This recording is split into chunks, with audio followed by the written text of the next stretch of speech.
Hello, welcome to Romance Book Monsters. Thank you for joining us. I am Kitty Boom, and this is my co-host Lollipop. How are you doing today? I'm doing well. How are you? I'm doing good. Happy Halloween. In honor of Halloween, we have a Halloween-related romance novel for you today. We're going to be reviewing what is the name of today's book? Fashionably Dead by Robin Peterson. It is a part of a longer series.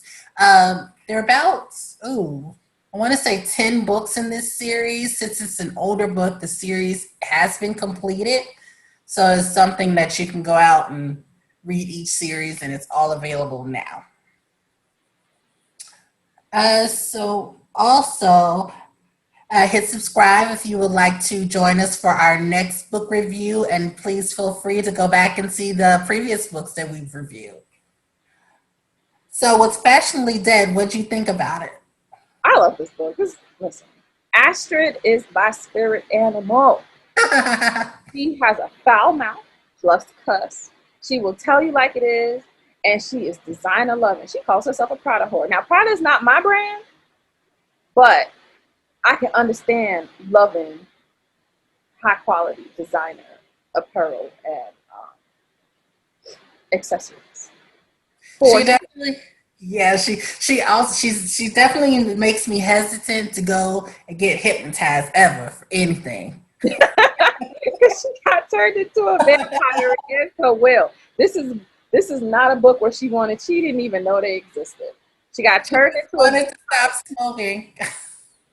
She was raised by her grandmother because her mama was crazy, crazy, And mean. mean, and awful and horrid. Finds out her daddy was a demon. Her mama was just evil. Her grandmother sent down an angel, like she's the chosen one, the prophecy. She's supposed to protect the vampire king. So we have an angel who took the look of Oprah Winfrey that was feeding her. We have a fairy like Big Kev who took the look of Arnold Schwarzenegger, but liked to wear mismatched fluorescent workout. Oh, his outfits. Hilarious. Um, and of course, she had her best friend, Hema, who turns out to be the reincarnation of the fairy queen. So it's definitely been really interesting learning a lot about the world building. I thought was great. I Mm-hmm. really enjoyed the characters. I enjoyed how, you have the king and all his children. They broke up the world to have dominion over their own little areas. And that's what they ruled. That he was missing one child. He had a crazy, you know, ex what? Wife. They never really divorced. She just disappeared. Or she Right. One of his wives. He had many wives. yes. Because it was back in the day. So you had, although the first wife was the favorite wife. That was the love. Right.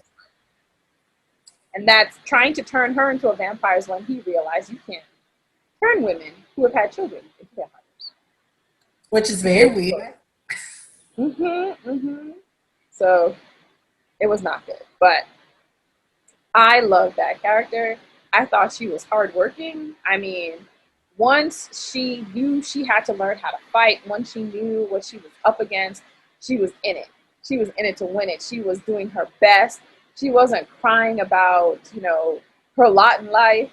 I mean, yes, she was upset about being a vampire and she thought she was going to be, evil just by being a vampire. But once, she understood what was happening and that she could do it without killing people and that it wasn't, horrid or anything like that.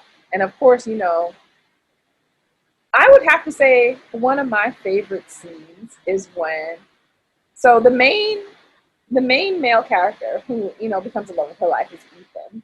And he is one of the princes, right? He's the prince of, Kentucky and some other areas, and she lives in Kentucky. And one of his royal guards, I guess you can call them, elite force, Heathcliff, when she met him, she was eyeballing him too, because, at this point, she thought Ethan was a rogue. And she didn't realize that he was, he wasn't, he was a good guy, I guess you could say. So she meets Heathcliff and she eyeballing him. He's like, oh, he's cute. You know what I'm saying? He's hot. I'm feeling him. And then there was a scene later on where obviously by this point she is, half engaged to Ethan, but against her will, because he just bit her and was like, we're engaged now or something. Right. And Heathcliff is like, you can still break it. You don't have to, not finalize it, whatever. I'm attracted to you, attracted to me. And they kiss and they look at each other and they're like,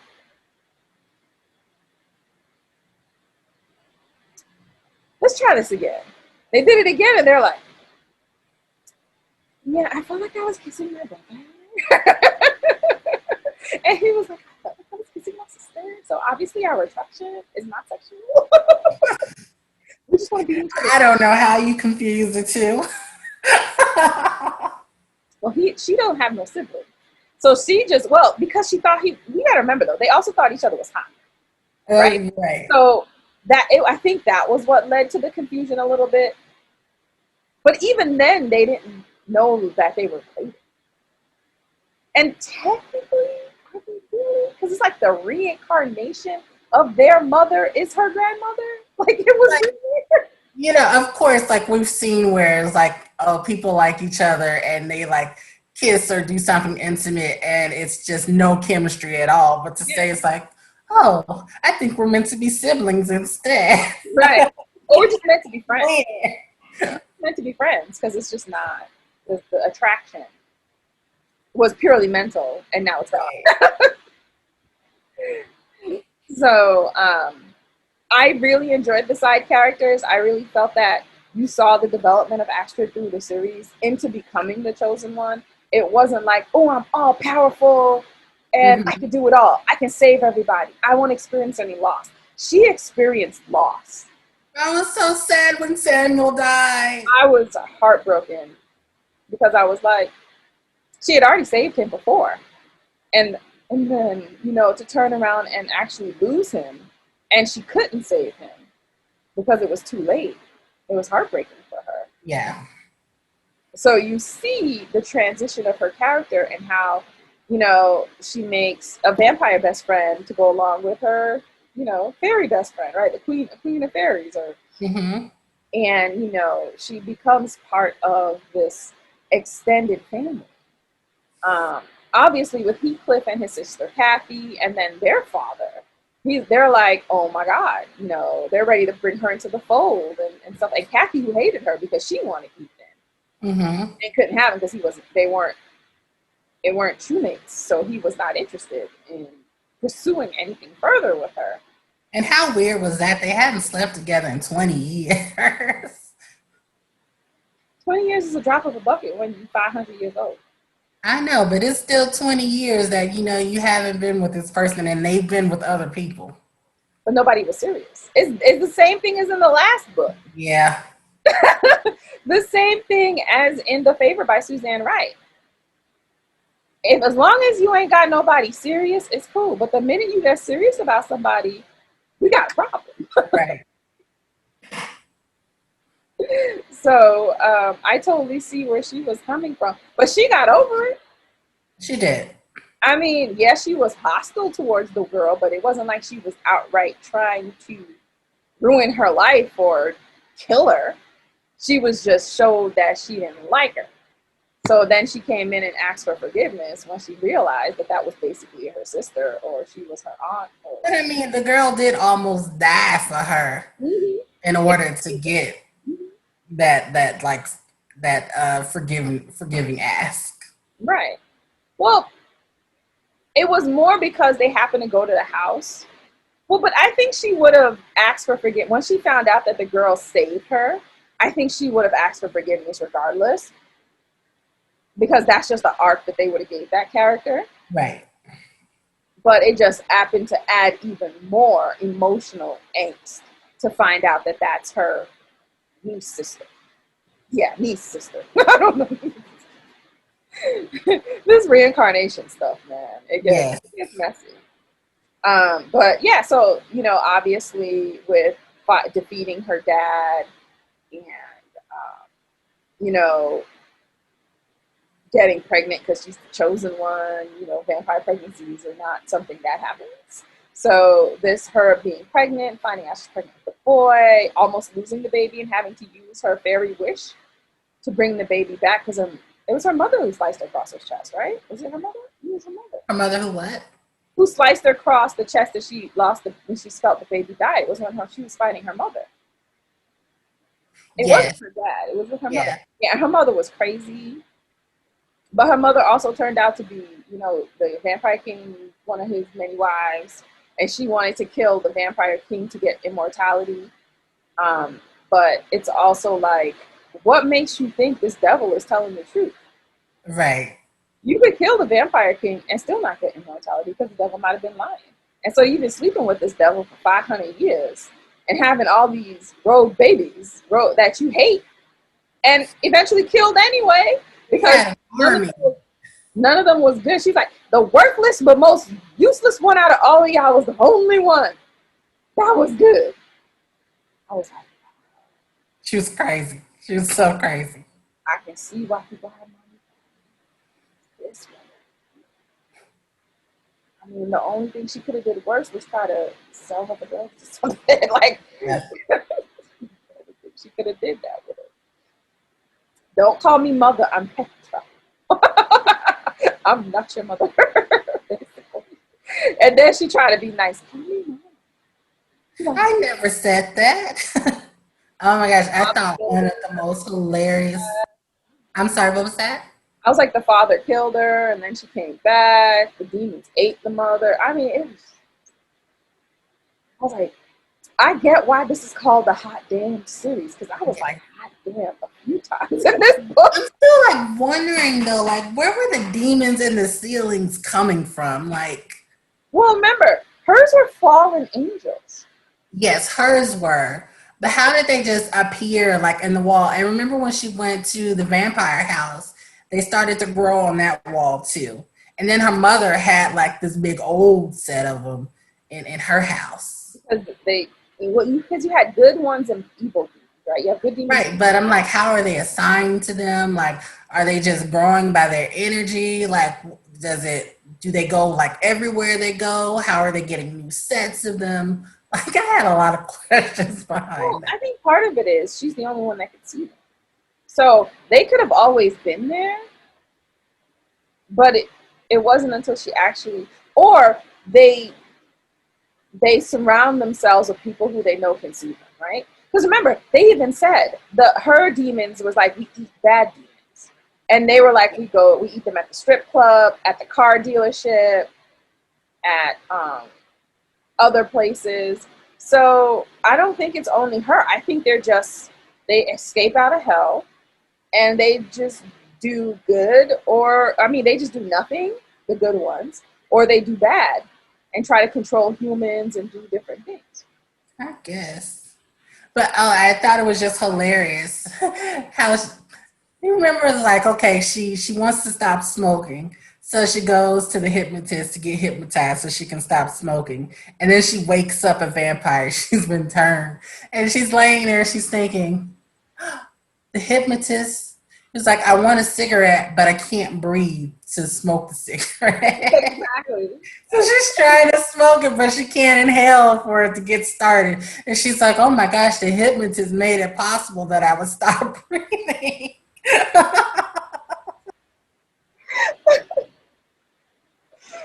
She's like, oh, in a few days I should be able to breathe again. That was hilarious.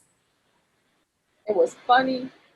It was fast paced. I don't really have any dislikes. I know you mentioned the one about not even a dislike. It was just a point of you know where these demons were coming from and how they was getting in there. I Yeah. do want to let our viewers know that this book does end in a cliffhanger, even though all the other books are available because the story goes across multiple books. Plus, other characters get books as well, and there's even half books where it's like a Yes. holiday or a theme. So I think in total there might actually be maybe 12 or 13 if you count Yeah. books. I mean, when you said the book ended in a cliffhanger, I was like, cliffhanger? What cliffhanger? But yeah, since the second book was available already when I read the first one, I just, went straight into it. So didn't even feel like a cliffhanger. Well, because remember she was brought to hell by demons and Yeah. he went to go back and get her, Hmm. and he only had a week to do it before he would die, basically in hell, and that's when all the other events happened. So, I mean, personally, I love this book. It was a great book. I'm like 5 out of 5. I'll Yeah, have. I really enjoyed the book too. And then back to a couple of my favorite parts. You can't forget the houses, the vampire houses that you can pledge to, Mhm. It's which like, is hilarious. So there were three vampire houses that she had the option of joining, and the heads of each houses, they come bearing gift baskets to get you to pledge their house, like a sorority. And so the first two, one was like very gothic, Muffy. mhm. Muffy was hilarious in all of her black. And No, she's that like, was Paris. Paris was the guy. oh, yes, Paris Hilton. Paris Hilton was the one in all black, and Muffy was in bright colors. Mhm. And they presented their basket, and then they get to fighting over her and who has the best house, and they ruin her house, and then she finds her heart house that everybody wears Prada, just like she wears. And as soon as she sees the gift basket and the head of the representative's product outfit, she's like, "I'm coming with you." That was hilarious. I did love that part. She was like, "There's no if, ands, or buts." She was like, "I get to keep this." She's like, "Oh my gosh, this is from this season." No, because all her stuff is like from 4 seasons ago. She was like, "But in Kentucky, nobody cares." Nobody knows. They're like, "What's Prada?" Her and her Prada shoes. Any other scenes that stood out for you? Yes, I loved her baby demons that Mhm. came to her. What were their names? You have Ross, Rachel, Beyonce and Honest Abe. and Honest Abe. I'm surprised she didn't name a couple for the other two demons after she had Ross and Rachel. She only named the other one Beyonce because she was always singing. Remember? Well, then why didn't Honest? How come Honest Abe wasn't Jay Z? She just didn't know. And She had a reason for her names. I just don't know. But I just I love when they started talking. They were like, "Mommy, we missed you." Her demon babies, they were just adorable. And when they argued over who was going to eat her daddy, she's like, they're like, "Mommy, we eat demons, we eat bad demons." And he was like, "And she was like, "I'm gonna eat your daddy." And then the other one's like, "No, I'm gonna eat her daddy." And then she's like, "Well, my daddy's pretty big, so you guys can share." And they're like, "Yay." or when she was like, "You're not old enough to go to a strip club." How old are you? They're like 69, 70, 71. And then which one was it? Russ or Honest Abe? He was like 1,501. And then he was like, "Just kidding, mommy. 70." Yeah. Like I can't wait to see the baby demons interact with her baby. Well, if we recall, they're fallen angels, so Yeah, so they're good and they're in a they're happy mood. technically grown, but they're baby demons. So. They are technically grown, but they do act like children. Mhm. So maybe it takes a long time for them to age. Or maybe fallen angels. The way when they're created as adults. Because if you remember, Pam, who was her angel, died as an adult and is an adult. But if Right. these fallen angels were created and they were adults from jump, maybe when they became fallen and Pam wasn't a fallen angel, so the fallen angels probably had to start over Mhm, maybe, or and maybe jump. they were never children when they were angels, but now they I start. would love to know the reason why they fell. That would be interesting. Yeah, and we learn more about them through the rest of the books. It's just Yeah. I would have to definitely go back and reread them because it's It's been, been so long. I want to say, a good 4, 5, 6 years. Like rereading it for the Throwback Thursday was like it was like new again. Right, because I was like, I remember reading it, I So I remember the kind of book. remember that I just happening. can't remember nothing about the book. But anyway, so what's your rating? Definitely a 5 for this one. For sure. For sure. Well, thank you guys for joining us. Don't forget to like, subscribe, share, check out the book, comment below. Let us know if you want us to read the rest of the series or at least the rest of the main couple, Astrid and Ethan's storyline, and learn more about their bebe and how this child is going to rule the world. Because it's going to be an angel, man, fairy, demon child. Right? So we will talk to you guys soon. Again, don't forget to hit that subscribe and check out our next videos. See you later.